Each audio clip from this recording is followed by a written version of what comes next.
Halo semuanya, selamat wayah kia ya dimanapun kalian berada. Kembali lagi bersama Mamang dan di video kali ini kita bakal lanjutin manhwa ekstra karakter. Kita masuk di part 35. Di awal video ini kita mundur jauh ke belakang pada saat Tomar mendapat sebuah misi pengamatan dari atasannya. Atasannya menjelaskan tujuan misinya itu untuk melemahkan dan melukai Rahel. Bahkan, eksekutif Cube yang sudah disusupi oleh mereka sudah berjanji untuk membantu. Jadi, ia merasa jika itu bukanlah tugas yang sulit bagi Tomar untuk mengganggu kegiatan Rahel sehari-hari. Agen lain yang dikirim akan mengurus sisanya. Setelah mendengar penjelasannya dan membaca dokumen misinya, Tomar merasa jika misinya cukup mudah. Karena mau bagaimanapun, target misinya hanyalah anak-anak. Kita kembali ke masa sekarang, di mana di kamarnya terlihat Tomar yang tampak lesu. Karena setelah menjalankan misinya, misi tersebut tak semudah bayangan Tomar sebelumnya. Tomar pun dibuat kesal ketika seorang agen organisasinya mengiriminya pesan bertanya tentang pengembangan misinya yang tiba-tiba ditunda. Desakan itu pun membuat Tomar tertunduk dan memikirkan apa yang menjadi hambatan misinya. Saat itu, Tomar tersadar jika hambatan terbesarnya adalah Kim Ha-jin. Karena setiap kali ia mencoba melakukan sesuatu, Jin selalu muncul dan menghentikannya. Terus saja menempel seperti perangko selama di kelas ataupun di luar kelas. Saking jengkelnya dengan Ha-jin, Tomar pun mencoba untuk menyelidiki riwayat akademis Ha-jin. Namun, tak ada yang aneh dari itu. Hingga akhirnya, Tomar menyimpulkan jika Ha-jin mungkin saja tertarik pada Rahel. Oleh karena itu, Tomar pun berencana jika ia perlu membesarkannya sedikit dan menyebarkan rumor kalau Ha-jin menyukai Rahel. Tomar merasa rumornya pasti akan membuat jarak di antara mereka. Dan ketika itu terjadi, ia akan masuk lalu menyelesaikan misinya. Agar itu bisa terjadi, langkah pertama Tomar adalah harus menjadi lebih dekat dengan keseluruhan timnya. Keesokan harinya, kelas Ha-jin menjalani kelas teori tentang analisis fenomena 2. Setelah pelajarannya selesai, gurunya pun beri mereka tugas. Masing-masing tim akan memilih sebuah dungeon kecil dan mempresentasikan strategi raid terbaik yang mereka dapatkan. Tentu saja, tugas tersebut membuat semua kadet mengeluh. Namun, keluhan tersebut tak berlaku bagi Hosung yang satu tim dengan Ha-jin dan Rahel. Si peringkat pertama dan kedua ujian tertulis. Dengan santuinya, Hosung berkata jika ia mengandalkan Ha-jin untuk tugas tersebut, meskipun Ha-jin menyangkalnya jika ia tidak sejago itu. Hosung malah memujinya karena merasa jika Ha-jin sangatlah rendah hati. Kemudian, seorang kadet memberitahukan jika ada pertemuan ketua kelompok pada Rabu depan jam 7 malam. Ketua kelompok wajib hadir dan berkumpul di auditorium. Lalu, karena kelas sudah selesai, Ha-jin mengajak timnya untuk pergi ke kafe dan merencanakan pembagian tugas sebelum mereka pulang ke asrama. Mendengar ajakannya, Tomar yang kemarin tidak akur dengan Ha-jin tiba-tiba saja menjadi sangat ramah, tersenyum begitu manis dan menerima ajakannya. Tentu saja, perubahan sikapnya membuat Ha-jin kebingungan. Bahkan Ha-jin sempat bertanya apa maksudnya dengan sikap ramahnya itu. Namun Tomar menjawab santai jika ia hanya ingin akrab dengan timnya. Meskipun saat itu Ha-jin bisa merasakan ada sesuatu yang mencurigakan, dirinya hanya bisa memendamnya. Tak berselang lama, mereka berempat pun tiba di sebuah kafe. Ha-jin sendiri yang masih merasa was-was langsung memeriksa atap dan bawah ke tanah kafenya, berjaga-jaga jika saja ada jebakan di sana. Namun Ha-jin tak menemukan apa-apa di sana. Dan yang ada, karena Ha-jin diam saja, Rahel pun menegurnya. Lalu barulah Ha-jin menjelaskan tentang pembagian tugasnya. Saat kemudian, pembagian tugasnya pun telah selesai. Namun, alih-alih membahas pelajaran, mereka malah memuji kemampuan Ha-jin. Bahkan mereka bisa menebak jika Ha-jin pasti sudah didekati oleh guild yang terkenal. Melihat Ha-jin yang tak menyangkal hal itu, Rahel pun teringat dengan perintahnya kepada guild keluarga kerajaan Inggris yang mana untuk merekrut Hajin. Seketika itu juga, Rahel bertanya pada Hajin, apakah guild keluarga kerajaan Inggris sudah mendekatinya.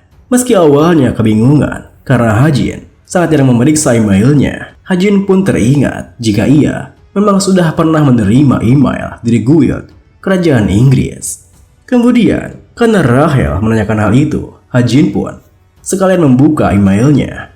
Di mana intinya, guild kerajaan Inggris berencana untuk merekrutnya. Di saat Hajin membaca email tersebut, Rahel yang sempat merasa kesal karena guild mereka menghubungi rekomendasinya melalui email. Kina minta Hajin untuk ikut melihat emailnya. Di saat Rahel melihat emailnya, ia sontak terperanjat ketika melihat persyaratan kontraknya yang terkesan merendahkan Hajin. Saking malunya dengan email tersebut, Rahel pun minta Hajin untuk melupakan email itu. Lalu ia pamit pergi dari sana. Tentunya kepergian Rahel membuat Tomar terkejut panik. Meski begitu, melihat raut wajah Hajin yang begitu khawatir, Tomar pun langsung memanfaatkan situasinya untuk menjalankan rencananya, memulai sebuah rumor di antara mereka. Nih, Bokyu, bukankah rasanya seperti Hajin menyukai Rahel?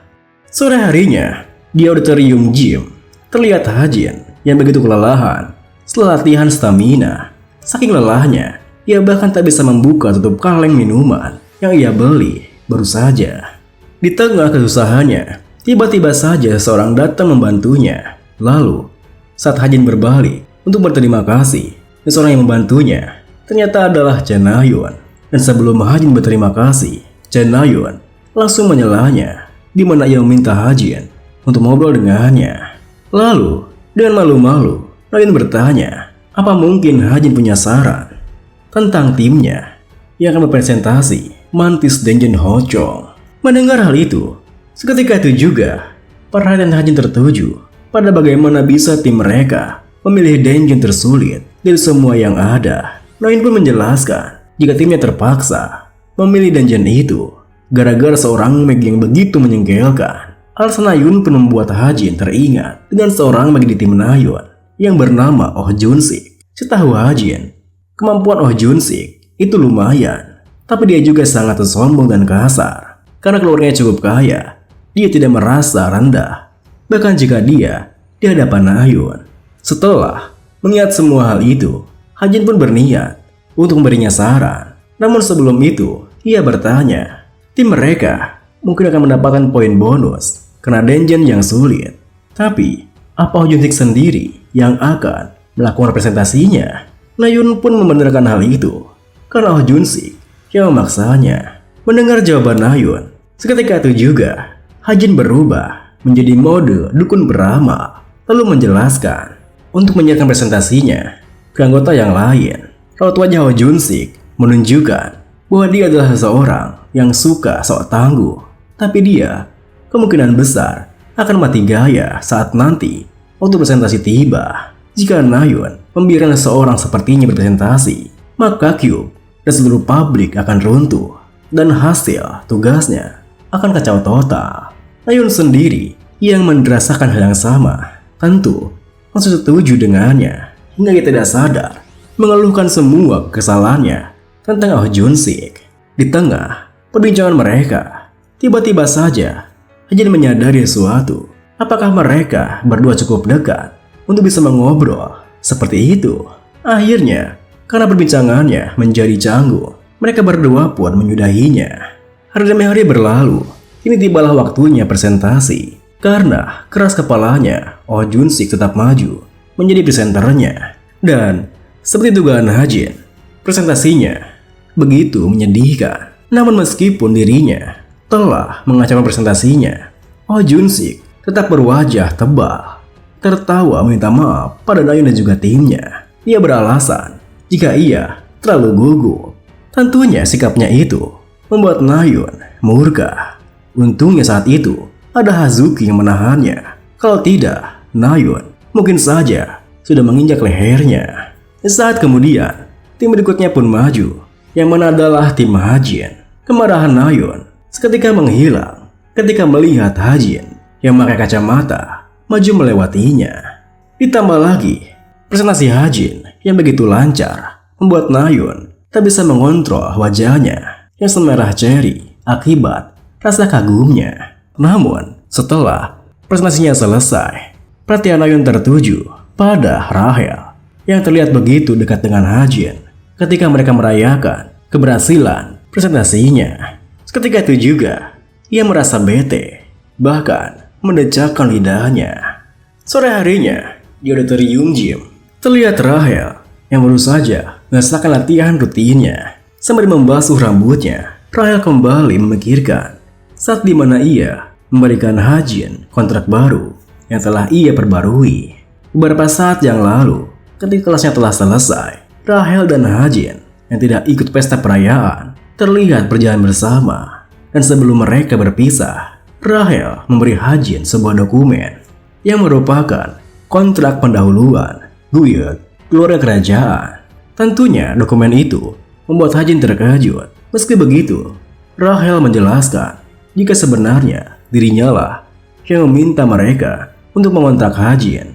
Tapi tampaknya mereka sedikit salah paham setelah melihat rank Hajin.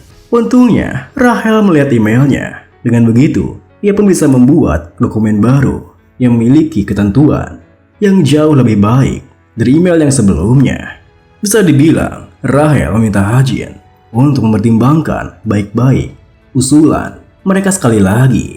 Kini, setelah mengingat semua hal itu, di mana Rahel merasa telah berhasil mengutarakan keinginannya untuk merekrut Hajin, Rahel pun berniat untuk pergi berganti pakaian dan kembali ke asrama untuk beristirahat.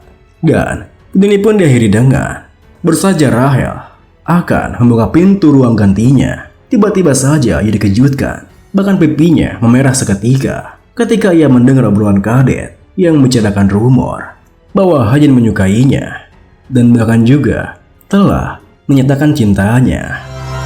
Terima kasih buat teman-teman semua yang udah nonton. Mohon maaf jika ada salah-salah kata atau pengucapan Mamang yang kurang jelas. Sampai jumpa di video berikutnya.